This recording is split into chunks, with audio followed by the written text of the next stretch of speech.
Сәлеметсіздер ме, 7 сынып оқушылары? Біз бүгінгі видеода 2 тоқсанға географиядан 2 бір жұмысын орындайтын боламыз. Бірінші тапсырма: берілген сұрақтарға жауап беріңіз. Тапсырмаларды орындаңыз. А. Дүниежүзілік мұхит дегеніміз жер бетінің 3/4 бөлігін су алып жатқан аймағы. Б. Дүниежүзілік мұхиттың бөліктерін анықтаңыз және мысалдар келтіріңіз. Дүниежүзілік мұхиттың бөліктері: теңіз, шығанақ, бұғаз. Мысалдары: теңіз Жерорта теңізі, шығанақ Гудзон шығанағы, бұғаз Мозамбик бұғазы.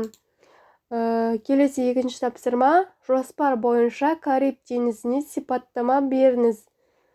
Кариб теңізі Атлант мұхитының құрамына кіреді. Теңіз 89 және 60 меридиандар мен 9 және 22 параллельдердің арасында орналасқан. Теңіз Оңтүстік Америка және Солтүстік Америка материктердің жағасымен ұласады. Кариб теңізінің аралдары: Пуэрто-Рико, Сен-Мартин, Куба, Ямайка.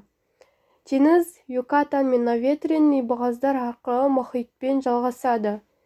Теңіздің орташа тереңдігі 2500 метр.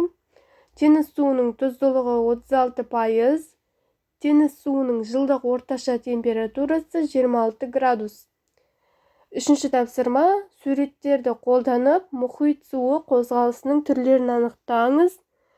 Бірінші суреттегі қайту қозғалысы, екінші сурет мұхиттың толысу қозғалысы. Пайда болу себебін түсіндіріңіз.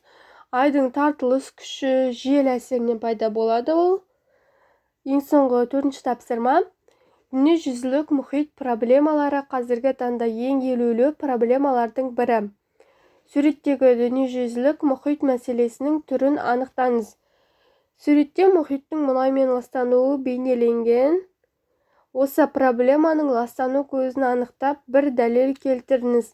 Мұнайдың мұхиттарға төгілуі, құбырлар зақымдануынан проблеманың кешенді салдары қандай? Қоршаған ортаға зиянын тигізеді. Кит, дельфин сияқты теңіз сүтқоректілерін өлтіреді.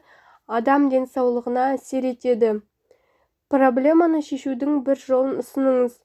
Мұнайдың мұхитқа төгілуін алдын алу. Осымен бір жұмысымыз аяқталды. Каналға тіркеліп, видеоға лайк басып кетіңіздер.